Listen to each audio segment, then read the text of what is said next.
오늘 시편은 다윗이 지은 시편입니다. 그 내용은 여러 가지로 말할 수 있겠지만 주된 내용은 하나님의 구원하심과 관련되어 있습니다.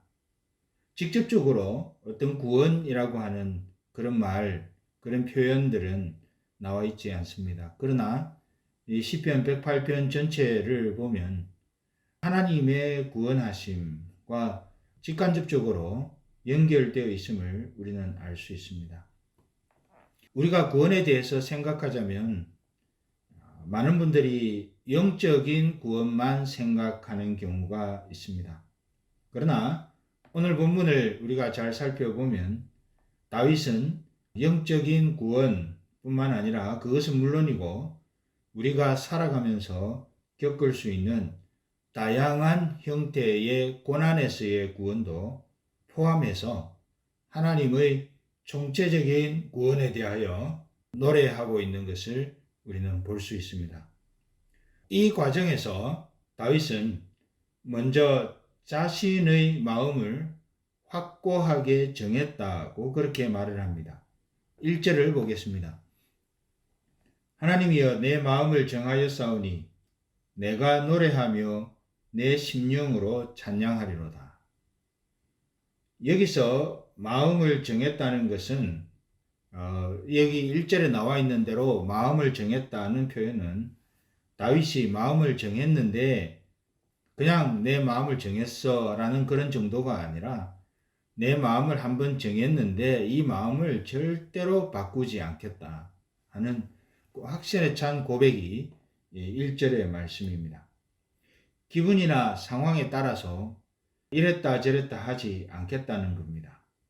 그런데 다윗이 무엇을 하기 위해서 이렇게 마음을 정했다고 말을 하는고 하니 1절 후반부를 다시 보겠습니다. 내가 노래하며 내 심령으로 찬양하리로다. 무엇을 위해서 다윗이 변하지 않는 마음을 정했다고 합니까? 하나님을 찬양하기 위해서 마음을 정하고 결코 그 마음을 바꾸지 않겠다라고 그렇게 고백하고 있는 것입니다. 내가 노래하며 내 심령으로 찬양하리로다. 그리고 2절을 보면 좀 더 구체적으로 다윗이 이야기를 합니다. 그러면 내가 하나님을 찬양하는 것을 내 마음에 정했고 그 마음을 절대로 바꾸지 않겠다라고 하는 구체적인 행동이 2절에 나옵니다. 2절을 다시 한번 보겠습니다. 비파야 수금아 깰지어다 내가 새벽을 깨우리로다. 하나님을 찬양하는데 비파야 수금아라고 모든 악기들을 불러서 동원하는 것이죠. 악기들을 불러서 동원하면서 내가 새벽을 깨우리로다 라고 말을 합니다. 물론 이것은 다윗이 새벽에 주님을 배웠고 주님을 찬양하겠다는 그런 의미입니다.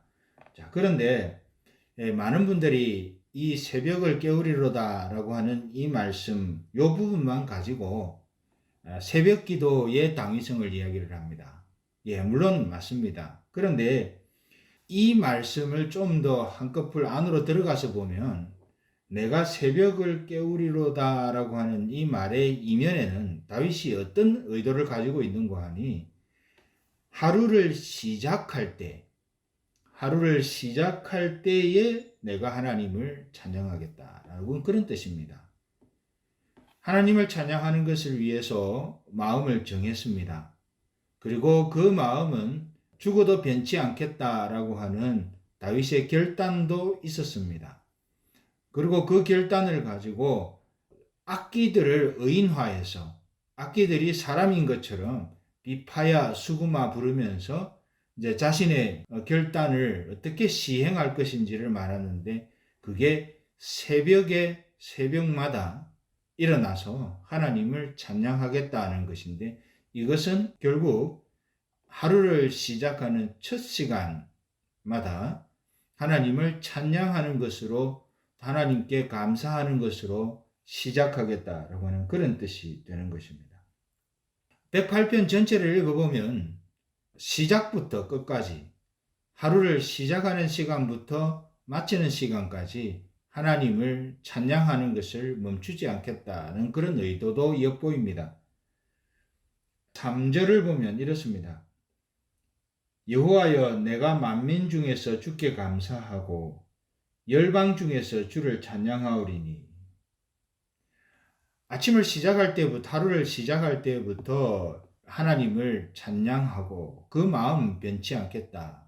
그러고 나서 이거는 시간적인 문제이지 않습니까? 아침부터 저녁까지. 그런데 또 3절에는 내가 누구 앞에 서든지, 시간이 아니라 사람 또는 장소를 의미하면서 누구 앞에 서든지 주께 감사하고 열방 중에서 주를 찬양하오리니. 누구 앞에서나 하나님을 찬양하겠다는 고백이죠. 이렇듯 지금 다윗은 지금 무슨 이야기를 하고 있습니까? 언제나 어디서나 어느 때나 누구에게든지 하나님을 찬양하겠다라고 확고하게 마음을 정하고 고백하고 있는 것입니다. 자, 그런데 여러분, 지금 다윗이 하나님을 찬양하는 것을 위해서 아주 세밀하게 마음을 정하고 이 정한 마음을 따라서 하나님을 찬양하겠다라고 고백했습니다.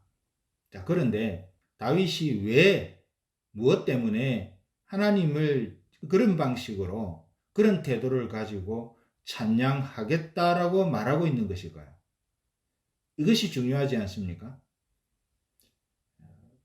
다윗이 그렇게 마음을 정한 이유가 무엇인가? 그것은 4절을 보면 잘 나타나 있습니다. 대저 주의 인자하심이 하늘 위에 광대하시며 주의 진실은 궁창에 미치나이다.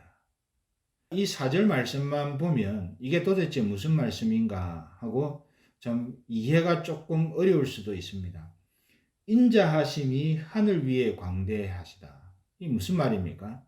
성경에 인자라고 표현되어 있는, 한글 표현으로 인자라고 하는 표현이 두 종류로 나옵니다. 하나는 인자, 사람의 아들이라고 표현할 때 인자라고 하는 표현이 신약 성경에 자주 나오고요.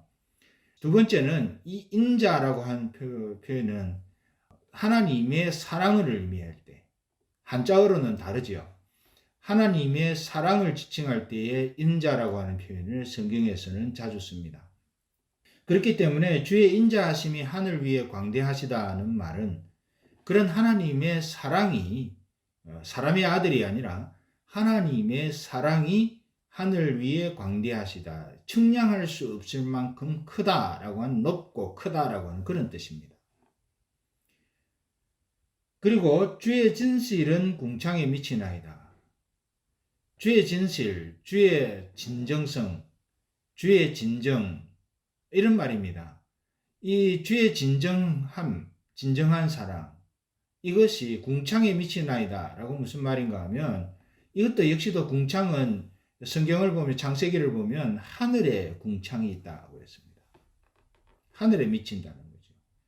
무슨 말인가 하니 하나님의 사랑과 그 진정함은 높고 깊은데 그것 때문에 지금 다윗이 하나님을 찬양하겠다라고 그렇게 말을 하는 겁니다. 그러면 주의 인자하심과 주의 사랑과 또 주의 진정함, 진실함이 그러면 어떻게 해서 다윗에게 찬양의 제목이 되었을까요? 주님 높으십니다 라고 하는 그 객관적인 사실 하나만 가지고, 주의 사랑이 크십니다, 이런 객관적인 사실 하나만을 가지고 하나님을 찬양하고 있을까요? 또 아니면 주의 진실하심이 궁창에 미칩니다 라고 하는 이 사실 하나를 가지고 찬양을 하고 있을까요? 그것도 물론 그것이지만 그것 이면에 있는 그 의도를 우리는 읽을 수 있어야 합니다. 이 다윗이 주의 인자하심이 하늘 위에 광대하고 주의 진실하심이 궁창에 미치는 이것의 결국이 무엇인지를 바라보았던 것입니다. 우리가 성경을 볼 때에는 성경의 기자들이 단순히 자신의 마음 상태를 고백한 것으로만 이해해서는 되지 않습니다. 이들은 성령의 감동으로 고백하고 있고, 이 성령의 감동이 끝을 지향하는 바는 하나님의 구속의 완성을 향해서 내다보는 겁니다. 그 하나님의 구속의 완성을 향하여서 내다보는 그 성령 하나님의 인도하심, 그 성령 하나님의 감동하심으로 지금 다윗은 개인적인 고백이지만 그런 배경을 가지고 이 말씀을 기록하고 있는 것입니다. 그러면 주의 인자하심이 넓고 광대하고 주의 진실하심이 궁창에 미치는 이것이 궁극적으로 지향하는 바가 무엇인가 하는 것입니다. 그것은 다름 아니라 예수님의 십자가, 그리스도의 십자가입니다. 다윗이 어떻게 그것을 알 수 있겠는가?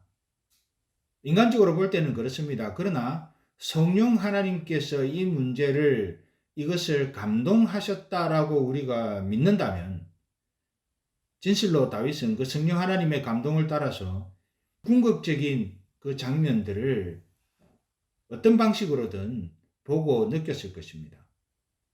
그것을 바라보고 지금 다윗은 찬양을 하는데 그 궁극적인 것이 결국은 그리스도의 십자가라고 우리는 성경을 통해서 볼 수 있는 것이죠. 독생자를 십자가의 대속의 제물로 내어주기까지 사랑하신 그 사랑이 높다는 것입니다. 그리고 하나님의 사랑과 그 진정함, 하나님의 사람을 사랑하시는 그 놀라운 진실함이 이 다윗이 성령의 감동으로 느껴진 것입니다. 그래서 108편 4절 이후를 계속해서 읽어보면 거기에 역시 이런 구속함, 구원함, 특별히 개인적인 고난에서의 구속과 구원의 문제를 거기서 언급하고 있는 것은 물론 다윗이 겪고 있던 개인적인 문제에서부터의 해방을 의미하기도 하지만 결국 그것을 통해서 우리를 근본적으로 죄에서 구속하신 그리스도의 십자가의 그 프레임을 거기서 노래하고 있는 것이죠.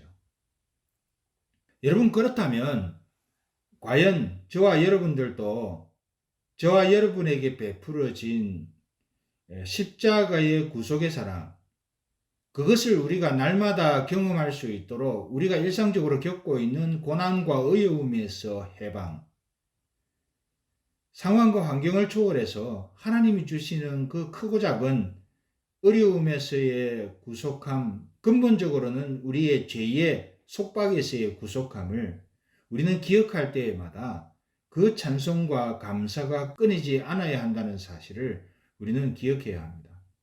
과연 우리가 진실로 우리 예수님을 영접한 우리 그리스도인들이라면 우리의 삶에서 일반적으로 느낄 수 없는 장면에서까지 우리를 구속하신 그 예수님께서 그 구속함을 잊어버리지 않도록 현실적인 교훈으로 우리의 삶의 크고 작은 어려움에서 우리가 기도할 때마다 해방시켜 주시고 구속해 주시는 은혜를 다시 계속 리마인드 시켜 주시는 그것으로 인해 우리가 감사하고 찬송하고 주의 이름을 높이는 그 삶을 아침 시작부터 마감할 때까지 누구 앞에서나 언제든지 어느 때든지 우리는 그런 찬송과 감사로 우리의 삶을 엮어가는 그런 저와 여러분들이 될 수 있어야 할 것입니다. 다윗은 예수 그리스도의 십자가의 구속을 직접적으로 경험하지 못했지만 이 성령 하나님의 감동으로 멀리서 그것을 내다보면서까지 그것을 자기의 것으로 받아들이고 하나님 앞에 감사와 찬송을 올려드렸습니다. 아침부터 저녁까지. 그것도 누구 앞에서나. 그렇다고 한다면 예수 그리스도의 십자가의 구속의 은혜를 직접적으로 경험한 저와 여러분은 얼마만큼이나 하나님 앞에 감사하고 찬송하는 그 은혜의 흔적들을 가지고 있어야 하겠습니까? 그렇기 때문에 우리가 우리의 삶을 돌아보며 이 십자가를 생각하고 구속의 은혜를 생각하고 그 구속의 은혜를 잊어버리지 않도록 우리의 매일의 삶에서 하나님 크고 작은 어려움과 고난 속에서 우리를 끌어내 주시고 우리의 기도를 들으시는 그 주님의 은혜를 생각할 때마다 우리가 날마다 매 순간 누구 앞에서든지 감사와 찬송을 올려드리기를 멈추지 않는 그런 저와 여러분들이 될 수 있어야 할 것입니다.